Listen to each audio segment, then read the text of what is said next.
আমার স্বামী টিটু ঘর জামাই থাকতো আমাদের বাড়িতে, কিন্তু সে ছিল অকর্মা, কোনো কাজ করতে পারত না। কিন্তু তাকে আমি অনেক পছন্দ করতাম, তাই বিয়ে করে ফেলি। আমার মেজ ভাবির সন্তান হতো না, তাই আমার মেজ ভাই সবসময় মনমরা হয়ে থাকত আর ভাবিকে বলতো তোকে ছেড়ে দিয়ে আরও একটা বিয়ে করব। কিন্তু হঠাৎ একদিন রাতে লক্ষ্য করলাম আমার স্বামী টিটু মেজ ভাবির ঘর থেকে বের হচ্ছে। তার কিছুদিন পর ভাবি মহতে যাচ্ছে। আমি তা শুনে আমার মাথা ঘুরে গেল। তাহলে কি আমার স্বামী ভাবিকে? তাহলে মূল ঘটনাটা খুলে বলি। মাঝরাতে পানি খেতে উঠে নিজের স্বামীকে মেজ ভাবির ঘর থেকে বের হতে দেখে চমকে উঠল দিবারা। মেজ ভাইয়া 4 দিন হলো ঢাকায়, এখন ভাবি একা ঘরে। আমার স্বামী এত রাতে মেজ ভাবির ঘরে কি করতে গিয়েছিল সেটা জানার জন্য আমার মাথায় ঘুরপাক খাচ্ছে। এই ঘরের দিকে স্বামীকে আসতে দেখেই দরজা ভিজিয়ে দিয়ে বিছানায় উঠে ঘুমানোর অভিনয় করল দিবারা। তার স্বামী দরজা ঠেলে সন্তর্পণে হেঁটে এসে বিছানায় তার পাশে শুয়ে পড়ল। দিবারা এই বাড়ির মেয়ে, তার স্বামী ঘর জামাই। দিবারা জানে কোনো রকম অপরাধ করলে তাকে সহ তার স্বামীকে এই বাড়ি থেকে বের করে দিবে ভাইয়েরা, তাই এই ব্যাপারে আর কোনো কথা বলে না দিবারা। পরের দিন সারাদিন মুখ কালো করে রাখলেও তার স্বামী টিটুকে এই বিষয়ে কিছুই জিজ্ঞেস করে না সে। তারপরের রাতে দিবারা আর কিছুতেই ঘুমাতে পারে না। তার বিশ্বাস তার মেজ ভাই যতদিন শহরে আছে প্রতি রাতেই বোধহয় তার স্বামী মেজ ভাবির ঘরে গেছে। কিন্তু ঘরে গিয়ে কি করলো এটা তো আমি দেখি নাই, শুধু দেখতাম মেজ ভাবির ঘরে যেত। কেন যেত দিবারার মনে সন্দেহর সৃষ্টি হলো। তার বিশ্বাসকে সত্যি প্রমাণিত করতেই যেন ধীরে ধীরে টিটু দিবারার পাশ থেকে গড়িয়ে মেঝেতে নামল। এরপর পা টিপে টিপে ঘরের দরজা খুলে বাইরে চলে গেল। রাত এখন কয়টা হবে? 1টা, 2টা। টিটু কোনো কাজ না জোগাড় করতে পারায় ভাইদের উপর নির্ভর করেই বেঁচে আছে তারা দুজন। দিবারা টিটুর এই অর্থ উপার্জনের অক্ষমতাটাই পুষিয়ে দেয়, সারাদিন গাধার মতো বাড়ির কাজ করে। সারাদিন কাজ করায় শরীর এতই ক্লান্ত হয় যে সারা রাত মরার মতো ঘুমায় দিবারা। কয়বার টিটু তাপ্পড় দিয়েও দিবারার ঘুম ভাঙাতে পারেনি। তাই রাতে যে দিবারা জেগে থাকতে পারে এমন কোনো ভয় তার ছিল না বলা যায়। আর এই সুযোগে মেজ ভাবির ঘরে যেত। কিন্তু কেন যেত তা আমি কিছুই জানতাম না। পরদিন রাতে দিবারা ঘুমায়নি। সে রাতে জেগেছিল তার স্বামী কি করে তা জানতে। তখনই দেখল দিবারার স্বামী বিছানা থেকে ধীরে ধীরে উঠে গেল। ঘর থেকে বের হয়ে মেজ ভাবির ঘরে গেল। কিছুক্ষণ পর মেজ ভাবির ঘর থেকে চিৎকার শোনা যাচ্ছে। মনে হচ্ছে ভাবির এক অন্যরকম চিৎকার। আমি ভাবতে থাকলাম কি হতে যাচ্ছে এখানে। আমি কিছুটা আন্দাজ করতে পারলাম না আসলে ওই ঘরে কি হচ্ছে।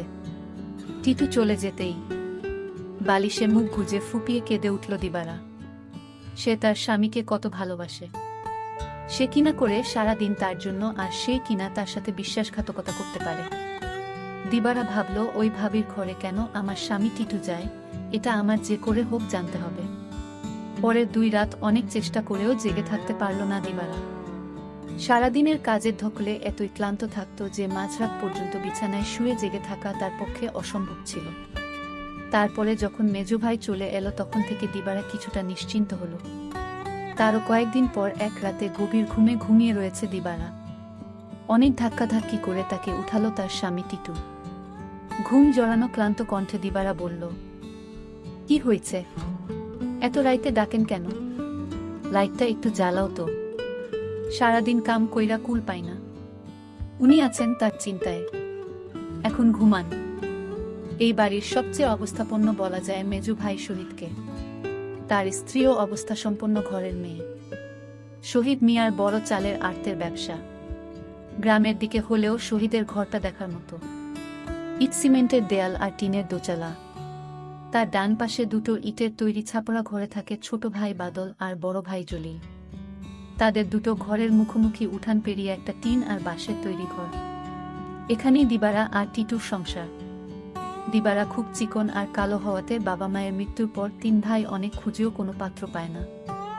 শেষমেশ এক ভব ঘুরে ভাদাইমা গোছের এই টিটুকে ঘর জামাই হিসেবে আনে। ভেবেছিল টুকটাক কিছু কাজে তাকে লাগাবে, কিন্তু সে পুরোই অকর্মা। সেই দিনের প্রায় 1 মাস পর বাড়িতে বিরাট উৎসবের মতো আয়োজন হলো। দিবারার ছোট ভাইয়ের 2টা আর বড় ভাইয়ের 3টা সন্তান হলেও মেজো ভাই বিয়ের 4 বছর পরেও সন্তানের মুখ দেখতে পারেননি। মেজো ভাই আরেকটা বিয়ে করবেন কিনা এটা নিয়ে চিন্তা ভাবনা করছিলেন। যে স্ত্রী তাকে সন্তানের মুখ দেখাতে পারবে, মেজো বউকে তাহলে এই বাড়ি ছেড়ে চলে যেতে হতো। ঠিক এই সময়েই আনন্দ সংবাদটা পেল সবাই। মেজো বৌমা হতে চলেছে। মেজো ভাইয়া আর ভাবির আনন্দ দেখে কে।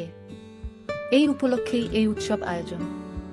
দিবারা যখন আনন্দের সাথে টিটুকে এই খবরটা দিল তখন সে সামান্য একটু মুচকি হেসে বলল, ভালোই তো। শুনছিলাম কোনো ফকিরের কাছ থেকে পানি পড়া নিচ্ছে।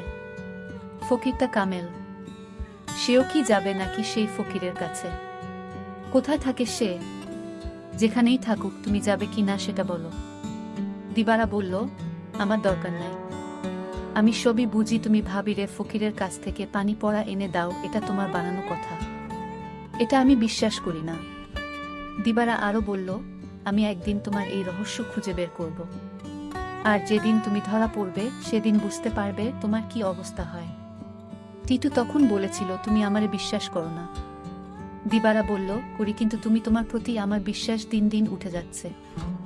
যতদিন পর্যন্ত আমি জানতে না পারবো তুমি মেজো ভাবির ঘরে কেন যাও, ততদিন পর্যন্ত তোমার প্রতি আমার আর বিশ্বাস হবে আর হবে না। দিবারা এই কথা বলে ঘুমাতে গেল। তার স্বামী টিটু তার সাথে শোয়া ছিল, কিন্তু হঠাৎ করেই দেখল তার স্বামী বিছানায় নাই। তখন দিবারা চিন্তা পড়ে গেল, আজও চলে গেল। ভাবির রুম থেকে এক প্রকার চিৎকার আসতে শুরু করলো। আমি কিছুই বুঝতে পারলাম না এটা কিসের চিৎকার। মনে হচ্ছে মেয়েলি কণ্ঠ। প্রায় 1 ঘন্টা পর দিবারা দেখতে ফেল মেজো ভাবির রুম থেকে বের হতে। দিবারার মনে দিন দিন সন্দেহ বাড়তে লাগলো। তারপর দিবারা ভাবল, একদিন আমি জানালা দিয়ে দেখব তারা কি করে। দিবারার স্বামী দিন দিন দিবারার প্রতি কমে যাচ্ছে। কিন্তু আজ 2 দিন যাবৎ দিবারার স্বামী মেজো ভাবির রুমে যাচ্ছে না, সেটা লক্ষ্য করল দিবারা। দিবারা তার স্বামী টিটুকে জিজ্ঞেস করল, কই, আজকাল তো তোমায় আর দেখি না ভাবির রুমে যেতে। তার স্বামী টিটু তাকে একটা তাপ্পড় মেয়ে বলল, তোমার বাবার বাড়ি থাকি বলে তুমি কি আমায় যা বলবে তাই মনে করবে? সবকিছুর ভিতর শুধু কি তোমার অধিকার আছে, আমার নেই? এর মধ্যে হঠাৎ খবর আসলো মেজো ভাবি মা হতে চলেছে। দিবারা সেটা শুনে থমকে গেল, কারণ মেজো ভাবির স্বামী মানে আমার মেজো ভাইয়ার তো সমস্যা ছিল। তাহলে কিভাবে সে মা হতে চলল? আমার মাথায় কোনো কাজ করছে না। আমার মনে সন্দেহ হতে লাগলো। দিবারা তার স্বামীকে বলল, আপনি এখন আর দেখি দিবারার রুমে যান না কেন? কখন কি করব সেটা আমার ব্যাপার। যাই হোক, আমি এবার অপেক্ষায় আছি কখন আবার আমার স্বামী তার রুমে যায় সেই প্রতীক্ষায়। এর কিছুদিন পর তার স্বামী টিটু ভাবির রুমে গেল। তারপর আমি জানালা দিয়ে যা দেখলাম তা দেখে আমার চোখ ছানা বড়া হয়ে গেল। দিবারা এই দৃশ্য দেখে সে বিছানায় শুয়ে কান্না করতে লাগলো। ঠিক তখনই আমার স্বামী টিটু আমার রুমে এসে পড়ল আর আমায় বলতে লাগলো, আরে শাহানা, লাইট জ্বালাও না, দেখ কি দেই। বিরক্ত হয়েই বিছানা থেকে নেমে লাইট জ্বালালো দিবারা। তারপর চকিতে এসে বসল। টিটু তার সবগুলো দাঁত বের করে হেসে পাঞ্জাবির পকেট থেকে এক জোড়া চুড়ি বের করল। আরেকটু কাছে আসো, পরায়া দেই। চুড়িগুলো দেখে চিনল দিবারা এগুলো স্বর্ণের। আর এর মালিক যে মেজো ভাবি ছাড়া কেউ না, তাও সে ভালো করে জানে। সে ভয়ে ভয়ে ফিসফিস করে বলল, এগুলা তো মেজো ভাবির, তুমি পাইলা কই? আরে ভয় পাইও না, চুরি করি নাই, মেজো ভাবি আমারে দিচ্ছে। বলো কি? সে কেন দেবে? তোমারে একটা কথা কই। কই কই কইরাও এতদিন কইতে পারি নাই শরমে। ভাবছিলাম তুমি আমারে ভুল বুঝবা, কিন্তু তোমারে আমি কি কিছু গোপন করি বলো? ভুল বুঝো না বউ। মেজো ভাই এইবার ঢাকায় যাওয়ার পর কয়রাত আমি মেজো ভাবির ঘরে গেছিলাম। টিটু আবার বলল, মেজ ভাই ঢাকা যাওয়ার পরে মেজ ভাবির কয় রাত খুব জ্বর হয়েছিল, কিন্তু তার যত্ন করার মতো কেউ ছিল না। তাই ভাবি কইল, দেখ টিটু, তোরে আমি ভাইয়ের মতোই দেখি। আমার সারাদিন ভালো লাগে, খালি একটু দুর্বলতা থাকে, কিন্তু রাত হইলেই জ্বর বাড়ে। তুই কি রাইতে আইসা আমার মাথায় একটু পানি ঢালতে পারবি? দিবারা অবাক হয়ে বলল, আমারে কইতে পারত। ছোট ভাবি, বড় ভাবি আছে, তোমারে কইল কেন? আমারে সারা দিনে জ্বরের কথা একবারও কইল না। টিটু মুখটাকে মলিন করে বলল, দেখলা, সব আমার কপালের দোষ। আমি জানতাম তুমি আমারে সন্দেহ করবা। আমি কি আর মাইনসে বিশ্বাস পাওয়ার যোগ্য? দিবারা এবার কাঁদো কাঁদো হয়ে বলল, না গো, আমি ওইটা বলি নাই। আমি তোমারে বিশ্বাস করুম না তো কারে করুম কও? তুমি ছাড়া আমার আর কেরা আছে? তুমি আমারে ঠকাই বা ফিরিসতা আইসা কইলেও বিশ্বাস করুম না। এই না হইলে আমার বউ। শুনো, ভাবিরে কইলাম দিবারারে পাঠায় দিবনে। ভাবি কইল, আহা, বেচারি সংসারটার লাইগা কাজ কইরা সারাদিন মরতাছে, তারে আবার রাইতে ত্যাক্ত করা কেন? দিবারা জানে যে আমি তোমারে ভাই মানি। তুমিই আইসো, দিবারা কিছুই মনে করবে না জানলেও। ওর মন এত নষ্ট না। তবুও আমি তোমারে কিছু কই নাই ডরে। তাছাড়া বুঝি তো পরের বাড়িতে থাকি, বেশি তর্ক মানায় না। এই জন্যই আমি তোমার ভাবির রুমে গেলাম চুপি চুপি। কারণ রাতে তোমার ভাবির মাথায় পানি না দিলে কি তখন জ্বর ছাড়ত? আমি যদি ভাবির পাশে না থাকতাম আর মাথায় পানি না দিতাম তাহলে জ্বরে মইরা যাইত। এতদিনে ভাবিকে কবরস্থানে রেখে আসতে হতো। দিবারা তখন বলল, সবই বুঝলাম, কিন্তু একটা বিষয় আমার মাথায় ঢুকছে না। টিটু বলল, কি কথা তোমার মাথায় ঢুকছে না আমারে বলো। দিবারা তখন বলল, আমার মেজু ভাইয়ের সমস্যা ছিল, কিন্তু সে কিভাবে মা হতে চলেছে। আর ভাবির ঘর থেকে কিসের আওয়াজ আসতো। টিটু তখন বলল, তুমি দেখি আবার আমাকে সন্দেহ করতেছ। এই সন্দেহটা তোমাকে দূর করে দেই। তোমার মেজো ভাবি একদিন আমায় বলল, আমার সংসারটা মনে হয় টিকবে না। আমি বলেছিলাম, কেন টিকবে না? কারণ আমার কোনো সন্তান নেই, তাই স্বামী আরেকটা বিয়ে করতে পারে বলে আমায় বলল। আর তখনই আমি বলেছিলাম, তোমার ভাবিকে শোনো, তুমি কিছু চিন্তা করো না, আমি সব ব্যবস্থা করতেছি।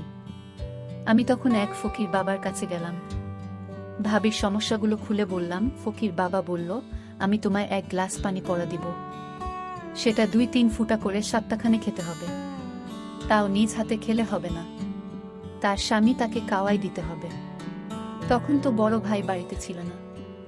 আমি কোনো উপায় না পেয়ে এক গ্লাস পানি পড়া নিয়ে আসলাম।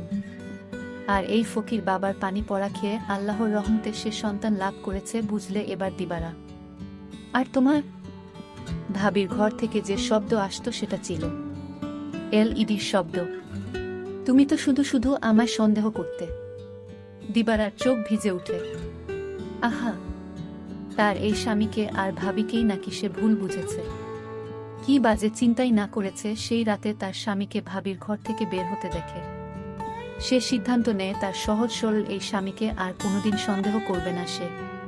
টিটু বলল, আমি সেবা যত্ন করাতেই তো ভাবি সুস্থ হইয়া গেল। তাই তো খুশি হইয়া দিল এই চুড়ি জোড়া, কইল দিবারারে দিও।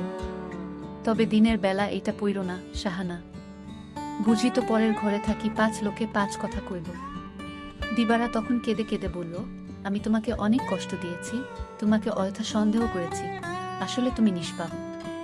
দিবারা বলল, তুমি মেজো ভাবির ঘরে গিয়ে মেজো ভাবিকে মায়ের মতো যত্ন করে সুস্থ করে তুলেছে, এরকম স্বামী এখনকার যুগে পাওয়া বড় কঠিন। দিবারা বলল, আমায় ক্ষমা করে দিও তুমি। তুমি ক্ষমা না করলে আল্লাহ আমাকে ক্ষমা করবে না। টিটু তখন হেসে বলল, আমি তোমাকে ক্ষমা করে দিয়েছি। বন্ধুরা, আজকের গল্পটি কেমন লাগলো তা অবশ্যই কমেন্ট করে জানাবেন। আর এরকম নতুন নতুন ভিডিও পেতে আমার চ্যানেলটিকে সাবস্ক্রাইব করে পাশে থাকবেন। ধন্যবাদ।